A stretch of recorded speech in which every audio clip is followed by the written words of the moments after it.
السلام عليكم ورحمة الله وبركاته. إن الحمد لله وحده الصلاة والسلام على من لا نبي بعد أما بعد. அந்த சகோதரர்களே, சகோதரிகளே, தாய்மார்களே, மனவர்களே, மனைவிகளே, அல்லாஹு தாலா இந்த இடத்தில் நம்மை ஒன்று சேர்த்தது போல் நாளை மறுமையில் ஸ்வர்க்கத்தில் உயர்ந்த சொர்க்கமான ஜன்னத்துல் ஃபிர்தௌஸ் என்ற சொர்க்கத்தில் என்னையும் என்னுடைய குடும்பத்தார்களையும் உங்களையும் உங்களுடைய குடும்பத்தார்களையும் ஒன்று சேர்ப்பானாக என துஆ செய்தவனாக இந்த உபதேசத்தை ஆரம்பம் செய்கின்றேன். மஅரிஃபத்துல்லாஹ், அல்லாஹுவை அறிந்து கொள்வோம் என்கின்ற தலைப்பில் இறைவனை பற்றி ஒரு சில விஷயங்களை கட்டாயமாக நாம் தெரிந்திருக்க வேண்டிய, உணர்ந்திருக்க வேண்டிய, விளங்கி இருக்க வேண்டிய ஒரு சில விஷயங்களை நாம் தொடர்ச்சியாக பார்த்து வருகின்றோம். இதில் அடுத்ததாக இன்றைய தினம் நாம் பார்க்கவிருக்கும் இறைவனை பற்றிய விஷயம் என்னவென்றால் தௌஃபீக். இந்த வார்த்தை நம்ம இதுக்கு முன்னாடி கேள்விப்பட்டிருப்போம் நிறையா. தௌஃபீக் என்றால் இறைவனுடைய வழிகாட்டுதல். ஹிதாயத் என்று ஒரு வார்த்தையும் நம்ம கேள்விப்பட்டிருப்போம். ஹிதாயத், தௌஃபீக். தௌஃபீக் என்பது ஹிதாயத்தினுடைய ஒரு வகைதான். ஆனால் ஹிதாயத் என்றால் பொதுவாக இப்ப அல்லாஹு தாலா இன்னா ஹதைனாஹு சபீல் இம்மா ஷாக்கிரா வ இம்மா கஃபூரா, நாம் நேரான வழியது தவறான வழியது என்பதை காண்பித்துள்ளோம் அப்படின்னு அல்லாஹ் தாலா சொல்றான். இந்த காண்பிக்கிறதுக்கு பேரும் ஹிதாயத்து தான். அல்லாஹு தாலா நபிமார்களை அனுப்பினான். நபிமார்கள் ஒவ்வொரு விஷயத்தையும் எடுத்து சொன்னார்கள். இதுவும் ஹிதாயத்து தான். இதற்கு ஹிதாயத்துல் இர்ஷாதியா அப்படின்னு சொல்லுவாங்க. அப்படின்னா நேர்வழியை காட்டக்கூடிய ஹிதாயத். இதுதான் நேர்வழி, இதுதான் சரியான பாதை என்று அவர்களுக்கு வழியை காட்டக்கூடியது. இப்ப நான் இங்க உட்கார்ந்து ஒரு சில மார்க்க விஷயங்களை அவங்களுக்கு சொல்றோம். இதுவும் வழிகாட்டுதல் தான். இது ஒரு வழிகாட்டுதல், உங்களுக்கு மார்க்க அடிப்படையில நடப்பதற்கான வழிகாட்டல். இந்த வழிகாட்டலுக்கும் ஹிதாயத் என்று சொல்லப்படும். ஆனா இது ஹிதாயத்துல் இர்ஷாதியா என்று சொல்வார்கள். இந்த தௌஃபீக் என்றால் ஹிதாயத்து தௌஃபீகியா என்றால் இறைவன் தான் நாடக்கூடியவர்களுக்கு பிரத்யேகமாக அல்லாஹு தாலா அவர்களுக்கு வழிகாட்டுவது, அவர்களை நல்ல நன்மையான காரியங்களின் பால் நடத்துவது, பாவங்களை அவர்கள் செய்ய எண்ணினால் அவர்களை அதை விட்டு தூரமாக்குவது, இதெல்லாம் இறைவன் பிரத்யேகமாக ஒரு மனிதருக்கு செய்யக்கூடிய ஹிதாயத். இதற்கு பேரு ஹிதாயத் தௌஃபீகியா. புரிஞ்சுச்சா? இந்த ஹிதாயத்தை பற்றி நாம் தெரிஞ்சுக்கொள்ள வேண்டும்னா, அதாவது அல்லாஹு தாலா தான் நாடக்கூடிய மனிதர்களுக்கு பிரத்யேகமாக, நாடக்கூடியவர்கள்னா அவங்க அந்த அளவுக்கு தகுதியுடைய நபர்களாக இருப்பாங்க. அவர்கள் மார்க்கத்தை படிக்க வேண்டும், விளங்க வேண்டும். மறுமை வாழ்க்கை தான் சிறந்தது, இந்த உலக வாழ்க்கை பொய்யானது, அல்லாஹ்வுக்காக நம்முடைய வாழ்க்கையை மாற்றிக்கொள்ள வேண்டும், அவனுக்கு கட்டுப்பட்டு வாழ வேண்டும் என்ற சிந்தனைகளோடு வாழக்கூடிய நல்ல மனிதர்கள். இவர்களுக்கு அல்லாஹ்வுடைய தௌஃபீக் கிடைக்கும். அல்லாஹு தாலா அவர்களின் நன்மையின் பால் வழிகாட்டி கொண்டே இருப்பான். நன்மை இறைவன் நாடாவிட்டால் நாம் நன்மை செய்ய இயலாது. அல்லாஹு தாலா நாடினால் தான் நாம் நன்மை செய்ய இயலும். அந்த அடிப்படையில் அல்லாஹு தாலா முஃமினான நல்ல மனிதர்களுக்கு அவர்கள் நன்மையின் பால் வழிகாட்டுவதற்கு பெயர்தான் தௌஃபீக் என்பது. சரிங்களா? பாருங்க, இமாம் இப்னுல் கய்யிம் ரஹிமஹுல்லா அவங்க சொல்றாங்க, அஜ்மாஉல் ஆரிஃபூன பில்லாஹி அன்ன தௌஃபீக, அல்லாஹுவை அறிந்த விளங்கிய அனைத்து அறிஞர்களும் சொல்லக்கூடிய வார்த்தை. தௌஃபீக்னா என்ன? அல்லாஹ்வை பற்றி அறிந்த அறிஞர்கள் அஜ்மா அனைவரும் சொல்லக்கூடிய வார்த்தை தௌஃபீக்னா என்னன்னா, அல்லாஹு தஆலா ஹுவ அல்லா யக்லகல்லாஹு இலா நஃப்ஸிக், அதாவது ஒரு மனிதனை அவனையும் அவனுடைய நஃப்ஸுக்கும் மத்தியில அல்லாஹு தஆலா அப்படியே கைவிட்டுற மாட்டான். அப்படின்னா என்ன விளங்குதா? ஒரு மனிதனை அவனையும் அவனுடைய நஃப்ஸுக்கு மத்தியில அல்லாஹு தஆலா விட்டு விட மாட்டான். அப்படின்னா அவனுடைய நஃப்ஸு எதையெல்லாம் தூண்டி கொண்டிருக்குமோ, ஏவி கொண்டிருக்குமோ, அதையெல்லாம் அவன் செய்யணும்னு நினைக்கிறத அவன் அல்லாஹு தாலா செய்ய விட்டுட்டு அப்படியே இருந்துட மாட்டான்.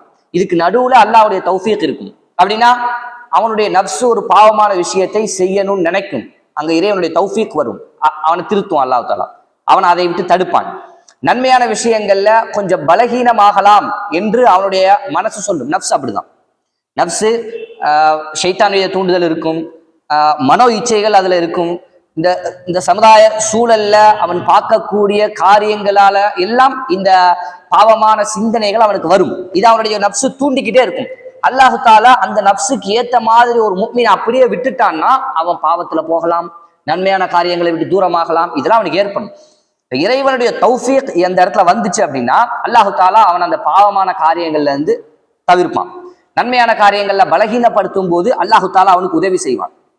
இப்படி அல்லாஹுடைய தௌஃபீக் அவனுடைய நப்சுக்கும் அவனுடைய சொல் செயலுக்கும் நடுவுல இறைவனுடைய தௌஃபீக் இருக்கிறதுக்கு பேர், அந்த விஷயத்துக்கு பேர் தான் தௌஃபீக். இதுதான் அறிஞர்கள் சொல்லக்கூடிய வார்த்தை. இப்ப இதுக்கு நேர்மாறாக ஒரு வார்த்தை உண்டு. தௌஃபீக்கிற்கு நேர்மாறானுடைய வார்த்தை என்னன்னா அல் ஹித்லான் அப்படிம்பாங்க. ஹித்லான்னா என்னன்னா அல்லாஹு தஆலா வஅன்னல் ஹித்லான ஹுவ ஐ யுஹ்லிய பைனக வ பைன நஃப்ஸிக். அல்லாஹு தஆலா ஒருவனையும் அவனையும் அவனுடைய நப்சுக்கு மத்தியில அல்லாஹு தாலா கைவிட்டுருவான். அப்படின்னா அதுவும் அதாவது அவனுடைய நப்சுக்கு மத்தியில் அல்லாஹு தாலா கைவிட்டுருவான். அப்படின்னா அவனுடைய நப்சு எதையெல்லாம் செய்யணும்னு தூண்டுதோ அதையெல்லாம் அவன் செய்வான். அவன் நப்சு எதையெல்லாம் பேசணும்னு தூண்டுதோ அதையெல்லாம் அவன் பேசுவான். அவன் நப்சு மார்க்க விஷயத்தை விட்டு தூரமாகணும் அப்படின்னு நினைச்சா அவன் மார்க்கத்தை விட்டு தூரமாயிருவான். ஏன்னா நடுவுல தௌஃபீக் இல்ல, ஹித்லான் இருக்கு. புரிஞ்சுச்சா? இப்ப தௌஃபீக் இருக்கும் போது, இறைவனுடைய தௌஃபீக் கிடைக்கும் போது அந்த மனிதன் பாவங்களை விட்டு இறைவனால் பாதுகாக்கப்படுறான், நன்மையான காரியின் பக்கம் இறைவனால் வழி நடத்தப்படுறான். அந்த தௌஃபீக், இறைவனுடைய தௌஃபீக் கிடைக்காட்டா அந்த ஹித்லான் இருக்கு, இறைவனுடைய கைவிடல் இருக்கு. அப்படின்னா அந்த நப்சு எதையெல்லாம் தூண்டுமோ, எதையெல்லாம் ஆசைப்படுமோ, மார்க்கத்தை விட்டு எப்படியெல்லாம் தூரமாக நினைக்குமோ அதற்கேற்ற மாதிரி இவனுடைய செயல்பாடு இருக்கும். அதான் அந்த மனிதனுக்கும் அந்த நப்சுக்கும் மத்தியில இறைவன் கைவிட்டு விடுவது அப்படிங்கிறத இமாம் இப்னுல் கையிம் ரஹிமஹுல்லாஹ் அவர்கள் இந்த தௌஃபீக்கிற்கான விளக்கமாக சொல்றாங்க. இன்னொன்னு புரிஞ்சுக்கணும், இந்த ரெண்டு மனிதர்கள் யாருக்கு அல்லாஹ்வுடைய தௌஃபீக் நிற்கும், யாருக்கு அல்லாஹ்வுடைய ஹித்லான் இருக்கும் அப்படின்னா அது அல்லாஹு தாலா அவனாக யாரோ ஒரு ஆளை பார்த்து கொடுக்கறதல்ல. அல்லாஹு தாலா நீதமானவன். சரிங்களா?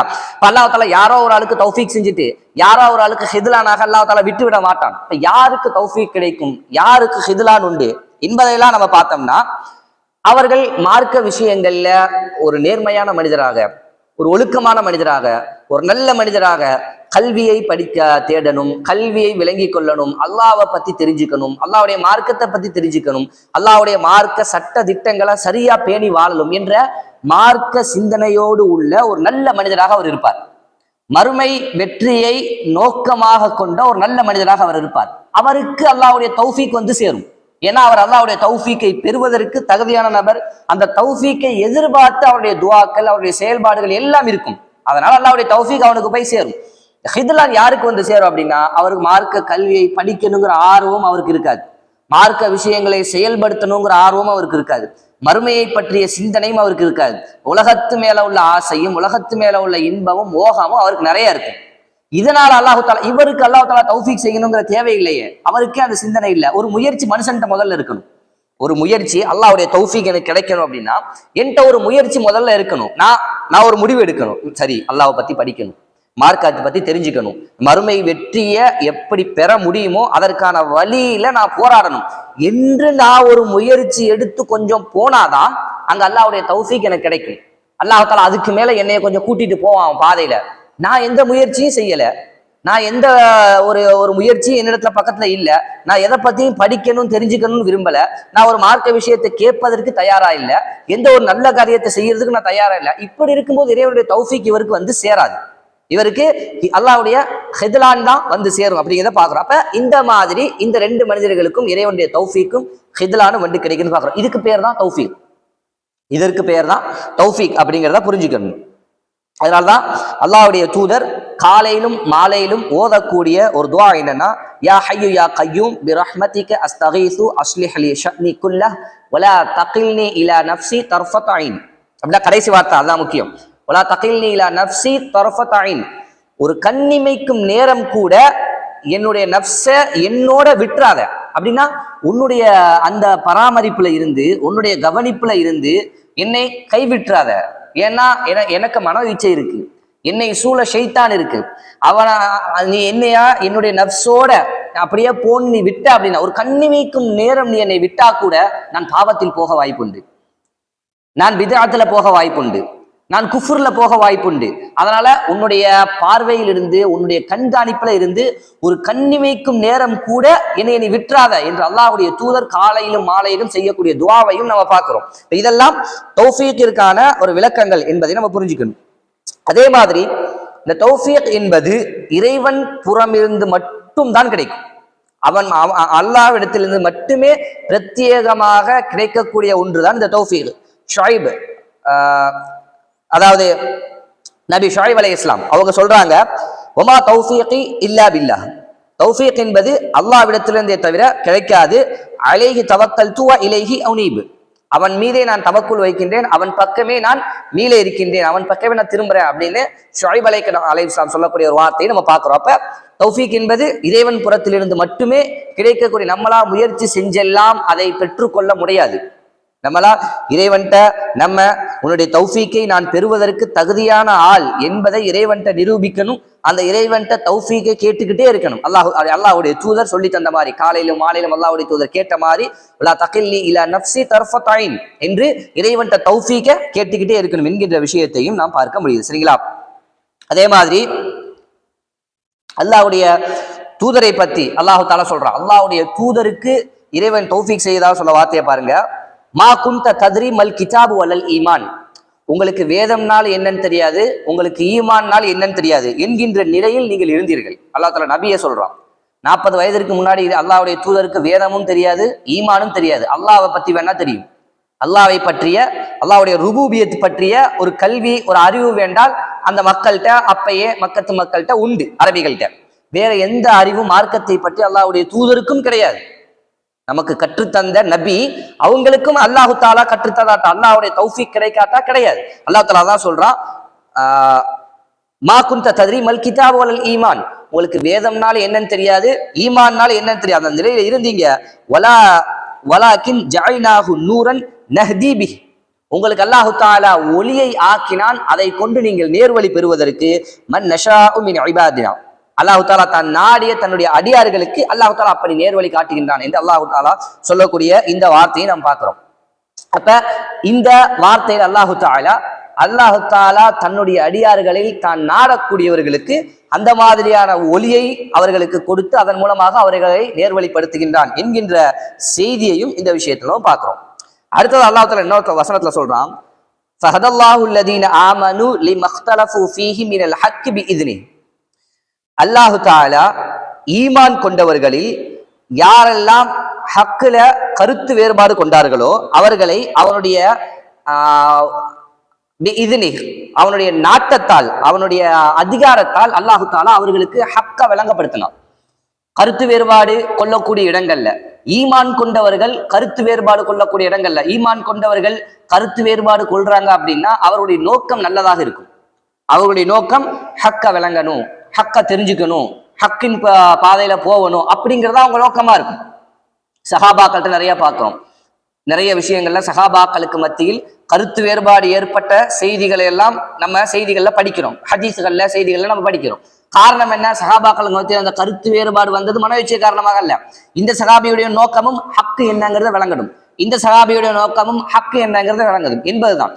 இப்படி ஈமான் கொண்டவர்கள் ஹக்கிற்காக கருத்து வேறுபாடு கொள்ளும் போது அல்லாஹு தாலா அந்த ஈமான் கொண்டவர்களை சரியான ஹக்கின் பக்கம் நேர்வழிப்படுத்தினான் என்றும், வல்லாஹு யஹ்தி மை யஷாஉ இலா ஸிராத்தின் முஸ்தகீம், அல்லாஹு தாலா தான் நாடியவர்களை அந்த நேரான பாதையில் செலுத்துகின்றான் என்றும் அல்லாஹு தாலா சொல்லக்கூடிய இந்த விஷயத்தை எல்லாம் பார்க்கிறோம். அப்ப அல்லாஹு தாலா அவனுடைய இந்த ஹிதாயத் என்பது, அல்லாஹுடைய இந்த நேர்வழி என்பது, அதாவது ஹிதாயத்துல் தௌஃபீகியா, இந்த தௌஃபீக் என்பது அல்லாஹு தாலா தான் நாடக்கூடிய மனிதர்களுக்கு, தான் நேசிக்கக்கூடிய மனிதர்களுக்கு யாரெல்லாம் அந்த தௌஃபீக்கிற்கு உரித்தானவர்களாக, தகுதியானவர்களாக இருக்கிறார்கள் என்பதை இறைவன் உணர்ந்து, இறைவனுக்கு நம்முடைய செயல்பாடுகள் நான் தௌஃபீக்கை தேடக்கூடியவனாக, அதற்கு உரித்தானவனாக இருக்கின்றேன் என்பது இறைவனுக்கு தெரியப்படுத்துமானால் நம்முடைய செயல்பாடுகள் அல்லாஹ்வுடைய தௌஃபீக்கை பெறுவதற்கு நமக்கு அந்த வாய்ப்பு உண்டு. அப்ப இறைவனுடைய தௌஃபீக் இல்லாம நமக்கு எந்த நன்மைகளும் கிடையாது, எந்த பாவத்திலிருந்து விலகுவதும் கிடையாது,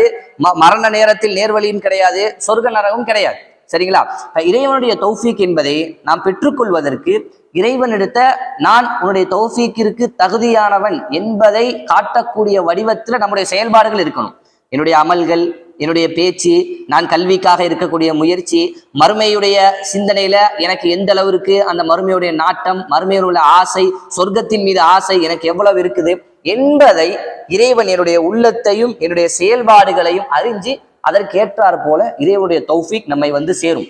அதற்கு மாற்றமாக அது இல்லை என்கிட்ட, இந்த கல்விக்கான தேடலும் என்கிட்ட இல்லை, மறுமைக்கான சிந்தனை என்கிட்ட இல்லை, நல்ல அமல்கள் எதுவும் என்கிட்ட இல்லை அப்படின்னா நமக்கு வந்து சேருவது இறைவனுடைய தௌஃபீக்கிற்கு மாற்றமாக ஹிதலான் தான் நம்மிடத்தில் வந்து சேரும் என்பதையும் நாம் நல்ல முறையில் புரிந்து கொள்ள வேண்டும். இந்த தௌஃபீக் என்பது இறைவனிடத்திலிருந்து நமக்கு வந்து சேர வேண்டிய மிக முக்கியமான ஒரு இறைவனுடைய ஒரு நியாமத் என்பதையும் நாம் உணர்ந்து கொள்ள வேண்டும். அந்த தௌஃபீக்கை பெறுவதற்காக முயற்சிகளும் துஆக்களும் நம்மிடத்தில் இருக்க வேண்டும் என்பதையும் நாம் இங்கே உணர்ந்து கொள்கிறோம். பேசிய விஷயங்களில் வாழ்க்கையில் அமல் செய்வதற்கு அல்லாஹு தஆலா நம் அனைவருக்கும் தௌஃபீக் செய்வானாக. வ ஆகிரு தஅவானா அல்ஹம்துலில்லாஹி ரப்பில் ஆலமீன். அஸ்ஸலாமு அலைக்கும் வரஹ்மத்துல்லாஹி வபரகாத்துஹு.